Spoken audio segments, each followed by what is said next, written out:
വചനം തിരുവചനം.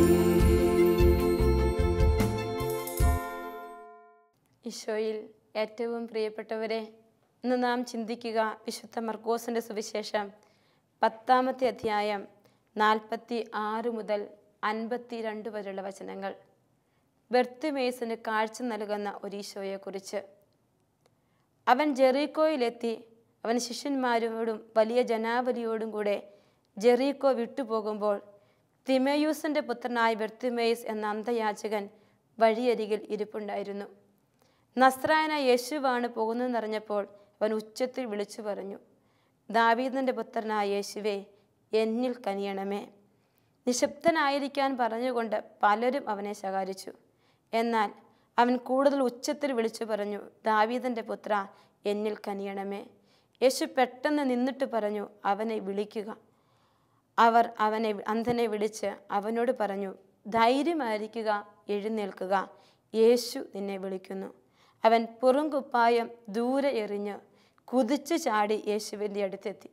യേശു ചോദിച്ചു, ഞാൻ നിനക്ക് വേണ്ടി എന്ത് ചെയ്യണമെന്നാണ് നീ ആഗ്രഹിക്കുന്നത്? അന്ധൻ അവനോട് പറഞ്ഞു, ഗുരു, എനിക്ക് കാഴ്ച വീണ്ടും കിട്ടണം. യേശു പറഞ്ഞു, നീ പൊയ്ക്കൊള്ളുക, നിന്റെ വിശ്വാസം നിന്നെ രക്ഷിച്ചിരിക്കുന്നു. തൽക്ഷണം അവന് കാഴ്ച ലഭിച്ചു. അവൻ യേശുവിനെ അനുഗമിച്ചു. ഈശോയിൽ പ്രിയപ്പെട്ടവരെ, ബർത്തിമേസിന് കാഴ്ച നൽകുന്ന വചനഭാഗത്ത് ഈശോ നമ്മെ ഒത്തിരി കാര്യങ്ങൾ പഠിപ്പിക്കുന്നുണ്ട്. അലിവോടെ മകൻ്റെ കണ്ണുകളെ തൊടുന്ന അപ്പനായ യേശുവിനെക്കുറിച്ച്, സ്നേഹം മാത്രം പങ്കുവയ്ക്കുന്ന നല്ലവനായ ഒരു യേശുവിനെക്കുറിച്ച്, നന്മ മാത്രം പങ്കുവയ്ക്കുന്ന നല്ലവനായ ഒരു യേശുവിനെക്കുറിച്ച്. ഈശോയുടെ പീഡാനുഭവത്തിൻ്റെ 3-ാമത്തെ പ്രവചനം കഴിഞ്ഞതിന് ശേഷമാണ് ബർത്തിമേസിന് കാഴ്ച നൽകുന്ന ഈ വചനഭാഗം ഇവിടെ രേഖപ്പെടുത്തി വെച്ചിരിക്കുക. ഈ വചനഭാഗം ഇതിന് ശേഷം ഈശോ കൊടുത്തിരിക്കുന്ന എന്തിനെക്കുറിച്ച്, അല്ലെങ്കിൽ സുവിശേഷം ഇത് ചേർത്ത് വെച്ചിരിക്കുന്ന എന്തിനെക്കുറിച്ച് എന്ന് ചിന്തിക്കുമ്പോൾ മനസ്സിലൂടെ കടന്നു പോവുക ഇങ്ങനെയാണ്: പീഡകൾ അനുഭവിച്ച് രക്ഷ നേടിത്തരുന്ന യേശുവിനെ എൻ്റെ ഉൾക്കണ്ണു തുറന്ന് ഞാൻ കാണുന്നെങ്കിൽ മാത്രമാണ് എനിക്ക് രക്ഷയുള്ളൂ. അവൻ്റെ പീഡാനുഭവത്തെക്കുറിച്ച് അവൻ 1, 2, 3 തവണ ആവർത്തിച്ച് ശിഷ്യരെ പഠിപ്പിച്ചതിന് ശേഷമാണ് ഈശോ ഒരു ബർത്തിമേസായ അന്ധയാചകന് കണ്ണിന് കാഴ്ച കൊടുക്കുക. ഇതിൻ്റെ ആന്തരിക അർത്ഥത്തെക്കുറിച്ച് നാം ചിന്തിക്കുമ്പോൾ, എൻ്റെ ഈശോ എനിക്ക് വേണ്ടി പീഡ അനുഭവിച്ചത് ഞാൻ തിരിച്ചറിഞ്ഞു കഴിയുമ്പോൾ, ഞാൻ മനസ്സിലാക്കി കഴിയുമ്പോൾ, അതിനുള്ളൊരു ആന്തരിക നയനം ഞാൻ തുറന്നു കഴിയുമ്പോഴാണ് എൻ്റെ ജീവിതത്തിൽ അർത്ഥങ്ങൾ ഉണ്ടാവുക, രക്ഷയുടെ വലിയ പടത്തൊപ്പി അണിയാനായിട്ട് എനിക്ക് പറ്റുക. ഇവിടെ ജെറീക്കോയിൽ ഈശോ എത്തുമ്പോൾ അവൻ ശിഷ്യരോടും വലിയൊരു ജനസമൂഹത്തോടും കൂടെ ജെറീക്കോ വിട്ടുപോകുമ്പോൾ തിമോയിസിൻ്റെ പുത്രനായ ബർത്തിമേസ് എന്ന അന്ധയാചകൻ വഴിയിലിരിപ്പുണ്ടായിരുന്നു. ഇവന് കണ്ണ് കാണത്തില്ല, ചെവി ഒരു പക്ഷേ കേട്ടിരിക്കാം. കേൾവിയിൽ നിന്ന് അവൻ തിരിച്ചറിയുകയാണ് യേശു കടന്നുപോയെന്ന്. ഇവന് തിരിച്ചറിയുമ്പോൾ ഒരു ബോധ്യമുണ്ട്, ഈ യേശുവിന് തന്നെ തൊടാനായിട്ട് പറ്റും. അതെങ്ങനെയാ? കർത്താവിനെ കുറിച്ച് ആരൊക്കെയോ പറഞ്ഞത് ശ്രദ്ധയോടെ അവൻ കേട്ടു. എനിക്ക് എവിടെ നിന്ന് രക്ഷ കിട്ടും എന്ന് അന്വേഷിച്ച് നടക്കുന്നൊരു വ്യക്തിക്ക് രക്ഷിക്കപ്പെടാൻ സാധ്യതയുള്ള സ്ഥലത്തേക്ക് പോകാനായിട്ട് പറ്റത്തുള്ളൂ. രക്ഷ നൽകാൻ പറ്റുന്നവൻ്റെ അടുക്കലേക്ക് പോകാൻ പറ്റൂ.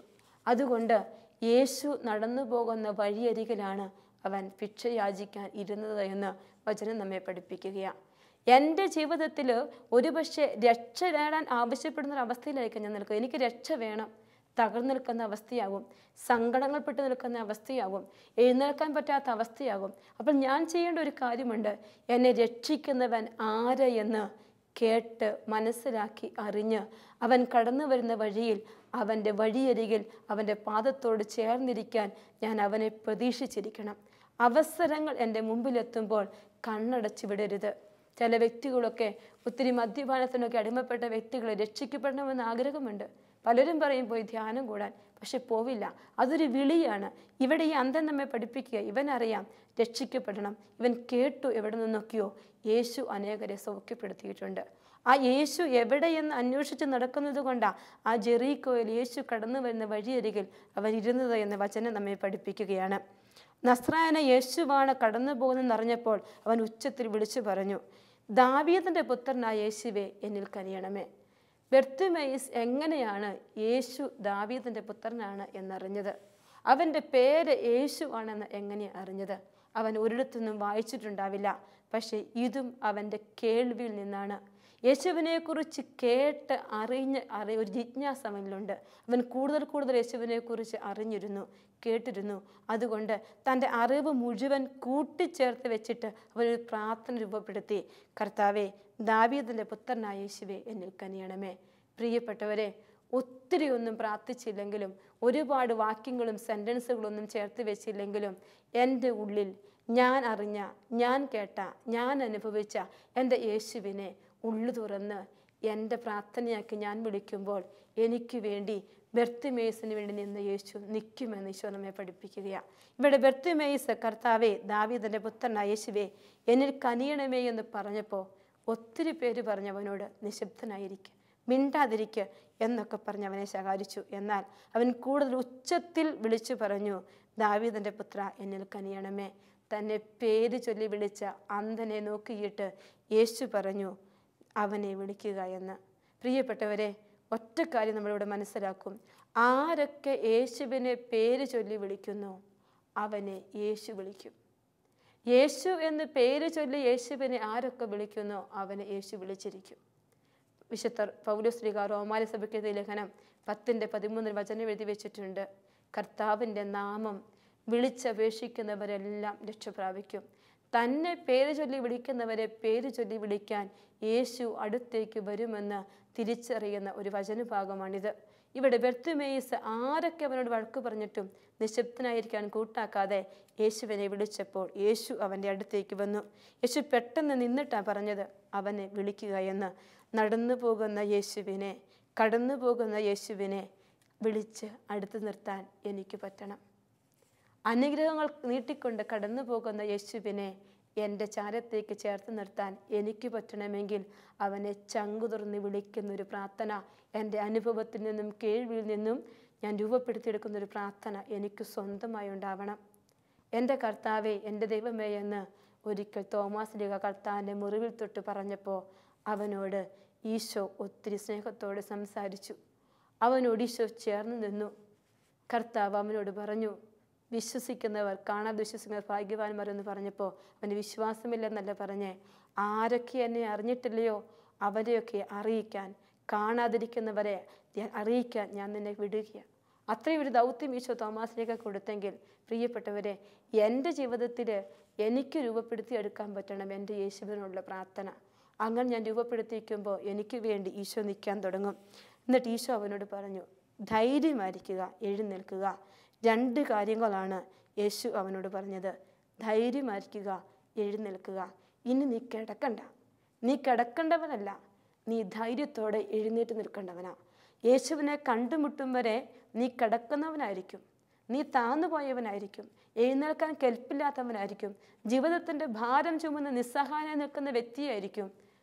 എന്നാൽ ഈശോ പറയുക, നിന്റെ യേശുവിനെ നീ വിളിച്ചു കഴിയുമ്പോൾ, യേശു നിന്നെ വിളിച്ചു കഴിയുമ്പോൾ, അവൻ്റെ സ്വരം നീ കേട്ട് കഴിയുമ്പോൾ ഇനി നീ ധൈര്യമായിരിക്കുക, ഭയപ്പെടേണ്ട, എഴുന്നേൽക്കുക. ഒരുപക്ഷെ യേശു അവനെ വിളിച്ചപ്പോൾ എഴുന്നേൽക്കുക എന്ന് പറഞ്ഞപ്പോൾ അവൻ്റെ ജീവിതത്തിലേക്ക് ദൈവശക്തി വ്യാപരിച്ചിട്ടുണ്ട്. ആ ദൈവശക്തി വ്യാപരിച്ചതിന് അടുത്ത അടയാളമാണ് നാം കാണുക 50-ാമത്തെ വചനത്തിൽ. യേശു നിന്നെ വിളിക്കുകൊന്നു, അവൻ പുറം കുപ്പായം ദൂരെ എറിഞ്ഞ് യേശുവിൻ്റെ അടുത്തേക്ക് ഓടിയെത്തുകയാണ്. യേശു എന്നെ വിളിച്ചെന്ന് തോന്നുമ്പോൾ ഞാൻ തമ്പുരാൻ്റെ അടുക്കലേക്ക് ഓടിയെത്തുമ്പോൾ എൻ്റെ ജീവിതത്തിൽ യേശു വിളിച്ചെന്ന് തോന്നിയാൽ പിന്നെ നിൽപ്പില്ല, ഓടുക. ഒരു പ്രവൃത്തിയാണ് നടക്കാൻ പോവുക, ഒരു ആക്ഷൻ അവിടെ ഉണ്ടാകും. എസ്സേക്കേൽ പ്രവാചകൻ്റെ പുസ്തകം 1-2 വചനങ്ങളിൽ ഇങ്ങനെ എഴുതും, അവിടുന്ന് എന്നോട് പറഞ്ഞു, മനുഷ്യപുത്ര എഴുന്നേൽക്കുക. അവിടുന്ന് എന്നോട് സംസാരിച്ചപ്പോൾ ഞാൻ എഴുന്നേറ്റു, ആത്മാവ് എന്നിൽ കാലുകളിൽ പ്രവേശിച്ച് എന്നെ ഉറപ്പിച്ചു നിർത്തിയെന്ന്. ഇവിടെ ഇത് തന്നെ അന്ന് എസ്സേക്കേൽ പ്രവാചകനോട് ദൈവം സംസാരിക്കാനുണ്ട്, എഴുന്നേൽക്കുക എന്ന് പറഞ്ഞപ്പോൾ ദൈവത്തിൻ്റെ ആത്മാവിൽ പ്രവേശിച്ച് അവനെ കാലിൽ ഉറപ്പിച്ചു നിർത്തിയെന്ന് പറഞ്ഞതുപോലെ പുതിയൊരു ശക്തി ഈ ബർത്തിമേസിലേക്ക് വരികയാണ്. ബർത്തിമേസ് എഴുന്നേറ്റ് നിൽക്കുകയാണ്. ബർത്തിമേസ് അന്ധനും യാചകനാ, വഴിയരികിലാണ്, പാർപ്പിടമൊന്നുമില്ലാത്ത വ്യക്തിയാണ്. എന്നാൽ ഈ കുറവുകളെല്ലാം അതിലംഘിച്ചിട്ടാണ് രാജാതിരാജനായ യേശുവിനെ അവൻ കാണാനായിട്ട് തയ്യാറാകുന്നത്. സമീപത്തു കൂടി യേശു കടന്നു പോകും തിരിച്ചറിഞ്ഞപ്പോൾ, അവൻ യേശുവിൻ്റെ സാന്നിധ്യം തിരിച്ചറിഞ്ഞപ്പോഴാണ് ആ യേശുവിൻ്റെ അടുത്തേക്ക് പോകാൻ പോകുന്നത്. അവനറിയാം യേശുവിൻ്റെ അടുത്തെത്തിയാൽ രക്ഷയുണ്ട്. അതവൻ്റെ കേൾവിയിൽ അവൻ അനുഭവപ്പെട്ടതാ. വിശുദ്ധ പൗലോസ്ലീഹ റോമായിലെ സഭയ്ക്ക് എഴുതിയ ലേഖനം 8:31 ഒരു അത്ഭുതകരമായ അനുഭവമാണ് ഈ ബർത്തിമേസ് സംഭവിക്കുക. എന്തെന്നാൽ എല്ലാവരും അവനോട് പറഞ്ഞു, മിണ്ടാതിരിക്കുക, നിശബ്ദനായിരിക്കുക എന്നൊക്കെ പറഞ്ഞപ്പോൾ അവൻ കൂടുതൽ ഉച്ചത്തിൽ വിളിച്ചു പറഞ്ഞില്ലേ? പൗലോസ്ലീഹ 8:31 പറയും, ഇതിനെക്കുറിച്ച് നാം എന്താണ് പറയുക? ദൈവം നമ്മുടെ പക്ഷത്തെങ്കിൽ ആര് നമുക്കെതിർ നിൽക്കും? ദൈവം നമ്മുടെ പക്ഷത്തെങ്കിൽ ആര് നമുക്കെതിർ നിൽക്കുമെന്ന് വചനം വായിക്കുമ്പോൾ ഈ ബർത്തിമേസിൻ്റെ അടുക്കൽ നിൽക്കുന്ന ചുറ്റും നിൽക്കുന്ന ആൾക്കാരൊക്കെ അവന് സ്നേഹത്തോടെ നിൽക്കുന്നവരല്ല. എല്ലാവരും പറഞ്ഞു മിണ്ടാതിരിക്കുക, സംസാരിക്കരുത്, എല്ലാവരും എതിർത്ത് നിൽക്കുകയാണ്. അവന് രക്ഷ പ്രാപിക്കാൻ ഒരു അവസരം വന്നപ്പോൾ അവൻ സർവ്വശക്തിയുടെ ദൈവത്തെ വിളിക്കുമ്പോൾ അനേകർ അവനെ തടസ്സപ്പെടുത്തുക, പോകരുത് പോകരുത്, നിശബ്ദനായിട്ടിരിക്കുക. അപ്പോൾ അവൻ ചെയ്തു, ദൈവത്തെ കൂടുതൽ ചേർത്ത് പിടിക്കാൻ കൂടുതൽ ഉച്ചത്തിൽ അവൻ വിളിച്ചു, ദൈവം നമ്മുടെ പക്ഷത്തെങ്കിൽ ആര് നമുക്കെതിർ നിൽക്കുമെന്ന് പറഞ്ഞതുപോലെ അവൻ്റെ സ്വരം യേശുവിൻ്റെ കാതുകളിലെത്തി. അവന് വേണ്ടി യേശു നിന്നിട്ട് അവനെ അടുത്തേക്ക് വിളിച്ചു. ഒരു പരിമിതിക്കും ബന്ധനസ്ഥനാക്കാൻ നമ്മെ പറ്റില്ല. നമ്മുടെ കുറവുകളിൽ ഒരു പരിമിതിക്കും നമ്മെ ബന്ധനത്തിലാക്കാൻ പറ്റില്ല. കഴിവുകേടിനെ ഒന്നും നമ്മളെ തളർത്തിക്കളയാൻ പറ്റില്ല. കാരണം നമ്മുടെ കൂടെ നിൽക്കുക യേശുവാണ്. അത് തമ്പുരാൻ നമ്മെ പഠിപ്പിക്കുക, നമ്മുടെ കൂടെ യേശു നിൽപ്പുണ്ടെന്ന്. നിശബ്ദനായിരിക്കാൻ മറ്റുള്ളവർ പറയുമ്പോൾ വകവയ്ക്കാതെ യേശുവിനെ വിളിക്കുന്നത് പോലെ നമ്മുടെ ജീവിതത്തിലും ഒരുപക്ഷെ ഒത്തിരി സാഹചര്യങ്ങളിൽ പ്രാർത്ഥിക്കണ്ട എന്ന് തോന്നുന്ന അവസ്ഥകളുണ്ടാവും. യേശുവിനെ വിളിക്കണ്ട എന്ന് തോന്നുന്ന അവസരങ്ങളുണ്ടാവും. ഒരു കുഞ്ഞ് ഇന്നലെ വിളിച്ചിട്ട് പറയുകയാണ്, എന്തിനാ എനിക്കിത് യേശുവിനെ സ്നേഹിക്കുന്നില്ലെന്നാണ് തോന്നുന്നത്. ഈ PSCയുടെ പരീക്ഷ എഴുതിയിട്ട് കിട്ടില്ല, വെറുതെയാണ് ഞാൻ പ്രാർത്ഥിച്ചത്, ഇനി വിളിക്കാൻ തോന്നുന്നില്ല, യേശു ഇല്ലെന്നാണ് എൻ്റെ മനസ്സ് പറയുന്നത്. ഇത് ശരിയാണോ? അവൻ്റെ മനസ്സിൽ തോന്നുന്ന ചിന്തകളാണ്. അപ്പോൾ കൂട്ടുകാരൻ പറയുക, ഒരുപാട് PSC എഴുതിയില്ലേ, നീ എത്രയും ദിവസം പ്രാർത്ഥിച്ചില്ലേ, കിട്ടിയില്ലല്ലോ, അതുകൊണ്ട് ഒരു പക്ഷേ ഇതും കിട്ടില്ല, നീ പ്രാർത്ഥിക്കണ്ട. ഇതൊക്കെ നമ്മുടെ ചുറ്റും നിൽക്കുന്ന അനുദിന ജീവിതത്തിൻ്റെ അനുഭവങ്ങളാണ്. ഇവിടെ ഈ ബർത്തിമേസിനെ പോലെ വിശ്വാസം അതിനെയെല്ലാം ലംഘിച്ച് യേശുവെ നിന്ന് വിളിച്ചാൽ കർത്താവ് ചാരെ ചേർന്ന് നിൽക്കും. നിന്റെ ധൈര്യത്തിൻ്റെ അടിസ്ഥാനം യേശു നിന്നെ വിളിക്കുന്നതായിരിക്കണം, മറ്റാരും ആയിരിക്കരുത്. ആരൊക്കെ തടസ്സപ്പെടുത്തിയാലും നീ ധൈര്യപൂർവ്വം എഴുന്നേറ്റ് യേശുവിനെ വിളിക്കുമ്പോൾ അതിൻ്റെ പിന്നിൽ അനുഗ്രഹമല്ല, മറിച്ച് യേശു എന്ന ശക്തി. യേശു എന്ന ശക്തി എൻ്റെ ഒപ്പം നിൽക്കുകയാണ്. അനുഗ്രഹത്തിനപ്പുറത്തേക്ക് യേശു, എൻ്റെ ദൈവം, എൻ്റെ അപ്പൻ എന്നെ വിളിക്കുന്നു എന്നൊരു ചിന്ത ഉള്ളിൽ രൂഢമൂലമായി കഴിയുമ്പോൾ മറ്റെല്ലാം മറന്ന് ഞാൻ യേശുവിൻ്റെ ഒപ്പം ഓടാൻ തുടങ്ങും. നിൻ്റെ കാര്യത്തിൽ, ഇവിടെ ബർത്തിമേസിൻ്റെ കാര്യത്തിൽ യേശു വ്യക്തിപരമായ താല്പര്യമെടുക്കുകയാണ്. ഒത്തിരി ജനക്കൂട്ടവും വലിയ ശിഷ്യ ഗണങ്ങളും അവൻ്റെ ഒപ്പമുണ്ടായിരുന്നു. എന്നാൽ ആ യാത്രയിൽ യേശു വ്യക്തിപരമായൊരു താല്പര്യമെടുക്കുക ഈ ബർത്തിമേസിൻ്റെ കാര്യത്തിലാണ്. പ്രിയപ്പെട്ടവരെ, ഒരുപക്ഷെ എനിക്ക് ചുറ്റും വലിയ ഫ്രണ്ട് സർക്കിൾ ഉണ്ടാവും, ഒത്തിരി ആവശ്യങ്ങളുള്ളവ അവർക്കും. പക്ഷേ അവരെയൊക്കെ അപ്പുറത്തേക്ക് എൻ്റെ യേശുവിനെ ഞാനൊന്ന് വിളിക്കുമ്പോൾ എൻ്റെ യേശു എൻ്റെ ജീവിതത്തിൽ വ്യക്തിപരമായ താല്പര്യമെടുക്കുമെന്ന് ഞാൻ തിരിച്ചറിയാൻ തുടങ്ങണം. ഈ ബർത്തിമേസിനെ സുഖപ്പെടുത്തുന്ന വചനഭാഗം വായിക്കുമ്പോൾ ആ ഒരു പ്രധാനപ്പെട്ട കാര്യം ഈശോ നമ്മെ പഠിപ്പിക്കുകയാണ്. എൻ്റെ കാര്യത്തിൽ യേശു മറ്റെല്ലാവരെക്കാൾ അധികം വ്യക്തിപരമായ താല്പര്യമെടുക്കും. ആര് എന്തൊക്കെ അതിനെക്കുറിച്ച് പറഞ്ഞാലും എൻ്റെ യേശു എനിക്ക് വേണ്ടി നിലകൊള്ളും എന്ന് നമ്മൾ തിരിച്ചറിയാൻ പോകുന്ന വചനഭാഗമാണ്. നിൻ്റെ കാര്യത്തിൽ യേശു വ്യക്തിപരമായ താല്പര്യമെടുക്കുമ്പോൾ, നിൻ്റെ ആവശ്യങ്ങൾ തിരിച്ചറിയുമ്പോൾ, നിൻ്റെ നിലവിളി കേൾക്കുമ്പോൾ അവിടുന്ന് പറയും ഭയപ്പെടേണ്ട എന്ന്. അവൻ്റെ അടുത്തേക്ക് ചെന്ന് നിൽക്കുമ്പോൾ കുതിച്ചു ചാടി യേശുവിൻ്റെ അടുത്തെത്തി. യേശു അവനോട് ചോദിച്ചു, 51-ാമത്തെ വചനത്തിൽ ഇങ്ങനെ വായിക്കും, ഞാൻ നിനക്ക് വേണ്ടി എന്ത് ചെയ്യണമെന്നാണ് നീ ആഗ്രഹിക്കുന്നത്? എനിക്ക് വേണ്ടി എന്തും ചെയ്യാൻ സന്നദ്ധനായി നിൽക്കുന്ന തമ്പുരാനെ എൻ്റെ ഉള്ളിൽ ചേർത്ത് ഞാനെന്ന് വിളിക്കുമ്പോൾ കണ്ടുമുട്ടും. എന്തും പറയാൻ പറ്റുന്നൊരവസ്ഥയിലേക്ക്, എൻ്റെ ദൈവം എൻ്റെ ഒപ്പം നിൽക്കുന്നൊരവസ്ഥയിലേക്ക് ഞാൻ വളരണം. ഈ കാലഘട്ടത്തിൽ വിശ്വാസം ക്ഷയിക്കുമ്പോഴും കർത്താവിനെ മറന്നു ജീവിക്കുന്ന അനേകരുടെ കൂടെ ഞാൻ ഒന്നിച്ച് ചരിക്കാൻ തുടങ്ങുമ്പോഴുമൊക്കെ എൻ്റെ യേശു എനിക്ക് വേണ്ടി എന്തും ചെയ്യാൻ തയ്യാറായി നിൽക്കുന്നൊരു വിശ്വാസം ഉള്ളിൽ ഇങ്ങനെ പതിപ്പിച്ച് വെക്കണം. അങ്ങനെ പതിപ്പിച്ച് വയ്ക്കുമ്പോൾ എൻ്റെ ജീവിതത്തിൽ മറ്റൊരു കാര്യം സംഭവിക്കും. ഞാൻ ധരിച്ചിരിക്കുന്ന എൻ്റെ മേലങ്കികൾ, എന്നെ തടസ്സപ്പെടുത്തുന്ന ഫ്രീഡത്തോടെ ഓടാൻ പറ്റാത്ത വിധത്തിൽ എന്നെ തടസ്സപ്പെടുത്തുന്ന, യേശുവിനെ കണ്ടുമുട്ടാൻ പറ്റാത്ത വിധത്തിൽ എന്നെ തടസ്സപ്പെടുന്ന ചില മേലങ്കികൾ എൻ്റെ ജീവിതത്തിലുണ്ട്. ബർത്തിമേസ് ചെയ്തു. തൻ്റെ മേലങ്കി പുറങ്കുപ്പായം ദൂരെ എറിഞ്ഞിട്ട് കുതിച്ചു ചാടി യേശുവിൻ്റെ അടുക്കലേക്കെത്തി. ബർത്തിമേസ് മേലങ്കി ഉപേക്ഷിച്ച് യേശുവിൻ്റെ അടുക്കലെത്തുമ്പോൾ മർക്കോസ് 14:52 ഈശോയെ ബന്ധിക്കുമ്പോൾ തൻ്റെ പുറങ്കുപ്പായം ദൂരെ എറിഞ്ഞ് ഓടി രക്ഷപ്പെടുന്ന മറ്റൊരു ശിഷ്യനെ കാണും. ശിഷ്യത്വത്തിൻ്റെ 2 മേഖലകളാണ് നാം ഇവിടെ കാണുക. ഒരു വ്യക്തി തൻ്റെ ജീവിതത്തിലെ പുറങ്കുപ്പായം വലിച്ചെറിഞ്ഞ് യേശുവിനെ കെട്ടിപ്പിടിക്കുമ്പോൾ, മറ്റൊരു വ്യക്തി യേശുവിൻ്റെ കൂടെ നിൽക്കേണ്ട സമയത്ത് പുറങ്കുപ്പായം വലിച്ചെറിഞ്ഞ് ഓടിപ്പോകുമ്പോൾ, പ്രിയപ്പെട്ടവരെ, ഞാൻ പരിശോധിക്കണം. എൻ്റെ ജീവിതത്തിൽ എൻ്റെ യേശുവിനെ കണ്ടുമുട്ടാൻ എനിക്ക് കിട്ടുന്ന സമയത്ത് പുറങ്കുപ്പായം വലിച്ചെറിയാൻ തയ്യാറാകുമ്പോൾ ഞാൻ സ്വീകരിക്കുന്ന മനോഭാവം ബർത്തിമേസിൻ്റെ ആണോ അതോ ഉപേക്ഷിക്കപ്പെട്ട ശിഷ്യൻ്റേതാണോ? ഇന്ന് ഞാൻ അണിഞ്ഞിരിക്കുന്ന പുറങ്കുപ്പായത്തിൻ്റെ മേലങ്കി ഏതാണ് എന്ന് നമ്മൾ തിരിച്ചറിയണം. ക്രിസ്തു ശിഷ്യൻ്റെ പ്രതീകമാണ് വഴിയരികിൽ എറിഞ്ഞു കളഞ്ഞ ആ മേലങ്കി എന്ന് പറയുന്നത്. നമ്മുടെ ജീവിതത്തിൽ പുതുജന്മം കിട്ടാൻ, പുതിയ വ്യക്തിത്വം ലഭിക്കാൻ നമ്മളെ തടസ്സപ്പെടുത്തുന്ന ചില മേലങ്കികളുണ്ട്. ഇവിടെ ബർത്തിമേസ് എന്ന് പറഞ്ഞാൽ അന്ധയാചകനാണെന്ന് പറഞ്ഞല്ലോ. അവൻ യാചകനാണ് എങ്കിൽ അവന് തുണി നിലത്ത് വിരിച്ചിടും. ഇവൻ വിരിച്ചിട്ടത് ഇവൻ്റെ മേലങ്കിയാണ്. എന്തെന്ന് ചോദിച്ചാൽ, ആളുകൾ ഇട്ടുകൊടുക്കുന്ന നാണയത്തുട്ടുകൾ പെറുക്കിയെടുത്ത് തൻ്റെ അനുദിന ആവശ്യങ്ങൾ നടത്താൻ അവൻ മേലങ്കിയാണ് വിരിച്ചിട്ടിരുന്നത്. അപ്പോൾ ഈ മേലങ്കിയിലാണ് അവന് സമ്പത്തുകളൊക്കെ കിട്ടുക. അനുദിന ആവശ്യങ്ങൾ നിറവേറ്റാൻ ആളുകൾ ഇട്ടുകൊടുക്കുന്ന ഭിക്ഷ സ്വീകരിക്കുക. എന്നാൽ അത് ഏറ്റവും പ്രധാനപ്പെട്ടത് അവനെ സംബന്ധിച്ച് അത് ദൂരെ എറിഞ്ഞിട്ടാണ്, അതിന് വില കൽപ്പിക്കാതെ അവൻ വഴിയരികിലേക്ക് എറിഞ്ഞിട്ട് അവൻ ഓടുകയാണ്. കാരണം തന്നെ വില കൽപ്പിക്കുന്ന അനേകം ജനതകളുടെ മുൻപിൽ തനിക്ക് വില കൽപ്പിക്കുന്ന ഒരു യേശുവിനെ അവൻ കണ്ടു. വേറെ ആരോടും യേശു പേഴ്സണലായിട്ട് ആ സമയം സംസാരിക്കുന്നവൻ കാണുന്നില്ല. പക്ഷെ എല്ലാവരുടെയും മുമ്പിൽ ഒരു യാചകനെ വിളിച്ചടുത്ത് നിർത്തി ശ്രദ്ധയോടെ സ്നേഹിച്ച് ധൈര്യപ്പെടുത്തി സൗഖ്യപ്പെടുത്തി പറഞ്ഞയക്കാൻ തയ്യാറായി നിൽക്കുന്ന ഒരു യേശുവിനെ കാണുമ്പോൾ പിച്ചത്തുട്ടുകളും നാണയത്തുട്ടുകളും കീറിയ മേലങ്കിയും അവന് വിലപ്പെട്ടതല്ല.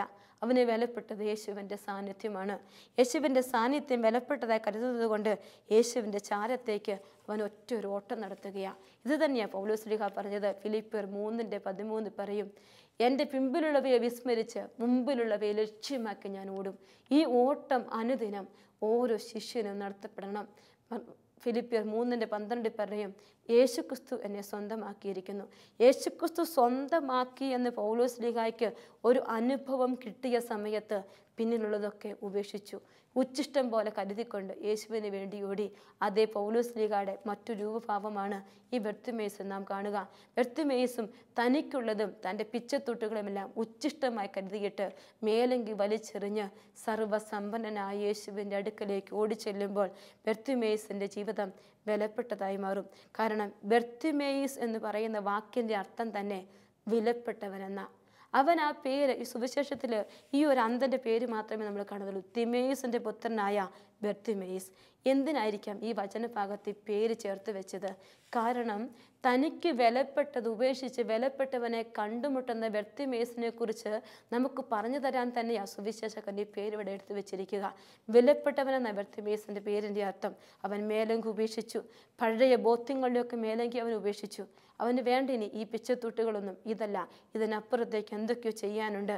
ഞാൻ നിനക്ക് വേണ്ടി എന്ത് ചെയ്യണമെന്ന് പറയുന്ന യേശുവിൻ്റെ സ്വരം അവിടെ കേട്ടു. കാരണം ഉള്ളത് മുഴുവൻ ഉപേക്ഷിച്ചിട്ട് ചെന്നപ്പോൾ എന്തും തരാൻ തയ്യാറായി നിൽക്കുന്ന ഒരു യേശുവിനെ അവൻ കണ്ടുമുട്ടിയത്.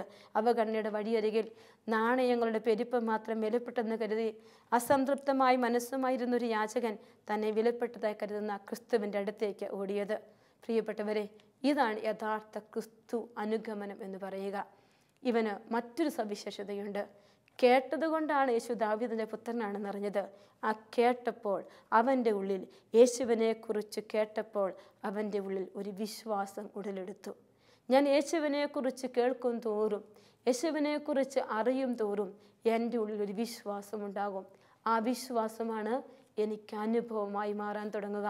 എത്രമാത്രം ഞാൻ യേശുവിനെ കുറിച്ച് കേൾക്കുന്നു, എത്രമാത്രം ഞാൻ യേശുവിനെ കുറിച്ച് അറിയുന്നു, ആ കേൾവിയും അറിവുമല്ല എനിക്ക് വേണ്ടത്, മറിച്ച് അനുഭവമാണ്. അതാണ് ഹബക്കൂക്ക് പ്രവാചകന്റെ പുസ്തകം 3:2 പ്രവാചകൻ പ്രാർത്ഥിക്കും, കർത്താവേ, അങ്ങയെപ്പറ്റിയും അങ്ങയുടെ പ്രവൃത്തിയെപ്പറ്റിയും കേട്ടു, ഞാൻ ഭയന്നിരിക്കുന്നു. ഞങ്ങളുടെ നാളുകളിൽ അങ്ങയുടെ പ്രവൃത്തി വെളിപ്പെടുത്തണം. ഞങ്ങളുടെ നാളുകളിൽ അങ്ങയുടെ പ്രവൃത്തി ആവർത്തിക്കണമെന്ന്. പ്രിയപ്പെട്ട ദൈവമക്കളെ, ഈ ബർത്തിമേയുസും കേട്ടതും അറിഞ്ഞതും അവൻ അനുഭവമാക്കി മാറ്റാനാ അവൻ യേശുവിനെ വിളിച്ചത്. ഞാൻ കേട്ടതൊക്കെ സത്യമെങ്കിൽ, ഞാൻ അറിഞ്ഞതൊക്കെ സത്യമെങ്കിൽ ദാവീദിന്റെ പുത്രനായ യേശു ഇപ്പോൾ എന്നിൽ പ്രവർത്തിക്കും. അവൻ്റെ അനുഭവത്തിലേക്ക് യേശു ഇറങ്ങി വന്നെന്ന് വചനം നമ്മെ പഠിപ്പിക്കും. അവൻ പറഞ്ഞു, ഗുരു എനിക്ക് കാഴ്ച വീണ്ടും കിട്ടണം. യേശു പറഞ്ഞു, നീ പൊയ്ക്കൊള്ളുക, നിന്റെ വിശ്വാസം നിന്നെ രക്ഷിച്ചിരിക്കും. ഇതാണ് സംഭവം.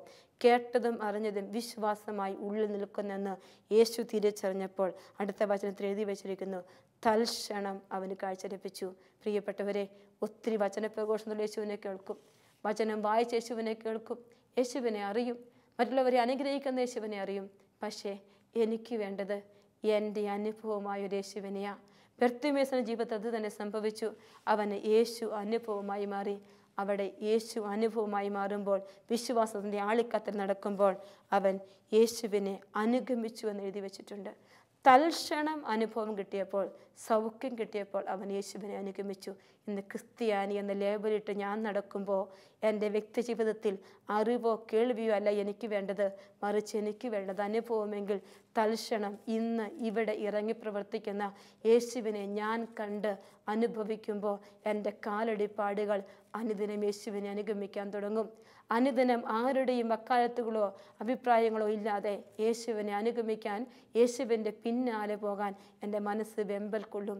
അല്ലെങ്കിൽ കൈകൾ ഉയർത്തി പ്രാർത്ഥിക്കുമ്പോൾ കൈകൾക്ക് നീളം കുറഞ്ഞിരിക്കും. കൈകൊട്ടി പ്രാർത്ഥിക്കാൻ പറയുമ്പോൾ കൈകൾ കൂട്ടിയടിക്കപ്പെടില്ല. ദേവാലയത്തിൽ നേരത്തെ പോകാൻ പറഞ്ഞാൽ പോകാൻ പറ്റില്ല. ദേവാലയത്തിൽ കുർബാനയ്ക്ക് പോയിരിക്കാൻ പറഞ്ഞാൽ പറ്റില്ല. ക്ഷീണം കൊണ്ട് രാവിലെ കിടന്നുറങ്ങുന്ന അവസ്ഥയിലേക്ക് വരും. ജപമാലയ്ക്കൊന്ന് മുട്ടുകുത്താൻ പറഞ്ഞാൽ എനിക്ക് മുട്ടുകുത്താൻ പറ്റാതെ വരും. ഒറ്റ കാര്യമേ ഉള്ളൂ, കേട്ടതും അറിഞ്ഞതേ ഉള്ളൂ, എനിക്ക് അനുഭവം ഉണ്ടായില്ല. കേട്ടതും അറിഞ്ഞതും അനുഭവമായി മാറി. യേശുവിനെ ഞാൻ വിലപ്പെട്ടവനെ തിരിച്ചറിഞ്ഞപ്പോൾ വിലപ്പെട്ടവൻ്റെ അടുക്കലേക്ക് വിലയുള്ളതൊക്കെ ഉപേക്ഷിച്ച് ഇറങ്ങിച്ചെന്ന ബർത്തിമേയുസിനെ കർത്താവ് സുഖപ്പെടുത്തിയെങ്കിൽ എൻ്റെ യേശു എന്നെ സുഖപ്പെടുന്നു ഞാൻ തിരിച്ചറിഞ്ഞ്, എൻ്റെ യേശു എൻ്റെ ഈ ഇല്ലായ്മയിൽ എൻ്റെ ഒപ്പം വരുമെന്ന് ഞാൻ തിരിച്ചറിഞ്ഞ് എൻ്റെ യേശുവിൻ്റെ കൂടെ വസിക്കാൻ യേശു വിളിക്കുന്ന ഈ സമയം അത് വളരെ വിലപ്പെട്ടതാ. ആർക്കും ആരെയും പിന്നിലേക്ക് ആക്കാൻ പറ്റില്ല. വിലപ്പെട്ടവൻ നിന്നെ വിളിച്ചിട്ടുണ്ട്. അതുകൊണ്ട് വിലപ്പെട്ട നീ കരുന്നൊക്കെ ഉപേക്ഷിച്ച് മറ്റുള്ളവരെയൊക്കെ പിന്തള്ളിക്കൊണ്ട് യേശുവിൻ്റെ വിലയുള്ള സമ്മാനത്തിന് വേണ്ടി ഓടാൻ ഇന്ന് യേശു നമ്മെ വിളിക്കുകയാ. സുതാര്യമായ ദൈവമനുഷ്യ ബന്ധത്തിൻ്റെ ബോധ്യങ്ങളുടെ ഒരു കളങ്കമില്ലാത്ത ഒരു പുതിയ അങ്കി നെയ്യാനാ ഇന്ന് ഈശോ നമ്മോട് പറയുന്നത്. അപ്പോൾ അവന് അതുവരെ ഇല്ലാത്ത ഒരു പുതിയ ബന്ധം കിട്ടി, പുതിയൊരു ബന്ധം കിട്ടി, പുതിയൊരു ജീവിതമുണ്ടായി. യേശുവുമായി ഒരു ബന്ധം അവന് കിട്ടി. ലോകത്തിൽ മൊത്തം കണ്ടു യേശു അവനെ അനുഗ്രഹിച്ചത്. ചുറ്റും നിൽക്കുന്ന ജനം മൊത്തം കണ്ടു യേശു അവനെ അനുഗമിച്ചത്. അവൻ അവരുടെ എല്ലാം മുമ്പിൽ യേശുവിന് പ്രിയപ്പെട്ടവനായി മാറി. പ്രിയപ്പെട്ടവരെ, മനുഷ്യനെ വിലപ്പെട്ടതായി കരുതി ഏതെങ്കിലും തോട്ടത്തിൽ വസിക്കാൻ ദൈവം അനുവദിച്ചില്ലേ? മനുഷ്യ സൃഷ്ടി നല്ലതായിട്ടും ദൈവം കണ്ടു. പക്ഷേ ഈ ബന്ധം അവർ തന്നെ മുറിച്ചു കളഞ്ഞപ്പോൾ ആദിമ മാതാപിതാക്കൾക്ക് ലജ്ജ തോന്നി. അവരുടെ ജീവിതത്തിൻ്റെ അവസ്ഥകൾ മാറി. അവർ അത്തിയിലകൾ കൂട്ടിത്തുന്നി വസ്ത്രങ്ങളൊക്കെ ഉണ്ടാക്കി. ഈ അത്തിയിലകൾ കൊണ്ട് അരക്കച്ച നെയ്തപ്പോൾ ആ ദൈവവും മനുഷ്യനും തമ്മിലുള്ള ബന്ധമൊക്കെ അങ്ങ് മാറിപ്പോയി. ഇന്ന് എൻ്റെ ജീവിതത്തിൽ പാപത്തിന് ചില മേലങ്കികൾ എന്നിലുണ്ടാവും. ഈ മേലങ്കി ഒന്ന് ദൂരെ എറിയണം. ചിലപ്പോൾ എൻ്റെ സ്നേഹത്തിന് ചില മേഖലകൾ, സ്വാർത്ഥതയുടെ ചില കെട്ടുകൾ, അതെല്ലാം നമ്മൾ ദൂരെ എറിഞ്ഞ് ഉപേക്ഷിക്കേണ്ട ചില ബോധ്യങ്ങളുണ്ടാവും, ഉപേക്ഷിക്കേണ്ട ചില രീതികളുണ്ടാവും, ചില മനോഭാവങ്ങളുണ്ടാവും, ചില ബിസിനസ്സുകൾ തന്നെ ഉണ്ടാവും. യേശുവിന് വേണ്ടി ഞാൻ ഉപേക്ഷിച്ചാലേ വിലപ്പെട്ട യേശു എൻ്റെ അടുക്കലേക്ക് വരൂ. ഈശോ കൊണ്ടു നടന്ന് പകർന്നു കൊടുത്ത ബോധ്യങ്ങൾ ഉപേക്ഷിച്ച് കളയാനുള്ള ഒരു വ്യക്തിയല്ല നമ്മൾ. മറിച്ച് ഈശോ നമ്മുടെ കൂടെ നടക്കുമ്പോൾ അനുദിനം കിട്ടുന്ന അനുഭവങ്ങളുടെ മേലങ്കി ധരിക്കപ്പെട്ട പുതിയ വ്യക്തിത്വമായി മാറാൻ, ഉൾക്കാഴ്ചകൾ, യേശുവിൻ്റെ പീഡാനുഭവത്തോട് കിട്ടുന്ന രക്ഷയുടെ വലിയ അനുഭവം സ്വന്തമാക്കാൻ ഈശോ നമ്മെ വിളിക്കുന്നുണ്ട്. ഈ ബർത്തിമേയുസിനെ പോലെ ഈശോയ്ക്ക് പ്രിയപ്പെട്ടവരായി മാറാൻ, ഈശോയുടെ അനുഭവം തൽക്ഷണം അനുഭവിക്കാൻ, അവനെ അനുഗമിക്കാനുള്ള കൃപ ഈശോയോട് ചോദിക്കണം. കണ്ണുകളടച്ച് കരങ്ങൾ കൂട്ടിപ്പിടിക്കാം. നല്ല ഈശോയെ, നിൻ്റെ തിരുസന്നിധിയിലേക്ക് ഞങ്ങളെ സമർപ്പിക്കുമ്പോൾ ബർത്തിമേയുസ് തൻ്റെ ജീവിതത്തിലെ വിലപ്പെട്ടതെന്ന് കരുതിയ നാണയത്തുട്ടുകൾ സ്വീകരിക്കുന്ന മേലങ്കികൾ വലിച്ചെറിഞ്ഞ് വിലപ്പെട്ട നിൻ്റെ അടുത്ത് വന്നപ്പോൾ കേൾവിയിലും അറിവിലും കിട്ടിയ നീ അവൻ അനുഭവമായി മാറി. ഈശോയെ, അതുപോലെ കേട്ട അറിഞ്ഞ നിന്നെ അനുഭവിക്കാൻ തൽക്ഷണം സുഖപ്പെട്ട ബർത്തിമേസിനെ പോലെ കേട്ട് അറിഞ്ഞ നിന്നെ അനുഭവിച്ച് നിന്റെ കൃപകൾ സ്വന്തമാക്കി ക്രിസ്ത്യാനിയായി യഥാർത്ഥ അനുഗമനം നടത്താൻ, യഥാർത്ഥ യേശുവിൻ്റെ വലിയ സ്നേഹത്തിലേക്ക് കടന്നു വരാൻ എന്നെ, എൻ്റെ കുടുംബത്തെ അനുഗ്രഹിക്കണമേ എന്ന് പ്രാർത്ഥിക്കുന്നു. അവിടുത്തെ കൃപയ്ക്ക് കീഴിൽ എന്നെയും എനിക്കുള്ളതും ഞാൻ വിലപ്പെട്ടെന്ന് കരുതുന്നതും എല്ലാം സമർപ്പിച്ചുകൊണ്ട് അവിടുന്ന് യഥാർത്ഥ സത്യത്തിൻ്റെയും സ്നേഹത്തിൻ്റെയും വിശുദ്ധിയുടെയും മേലെങ്കിൽ എന്നെ ധരിപ്പിക്കണമേ എന്ന് പ്രാർത്ഥിക്കുന്നു. നിത്യം പിതാവും പുത്രനും പരിശുദ്ധാത്മാവുമായ സർവേശ്വര. ആമേൻ.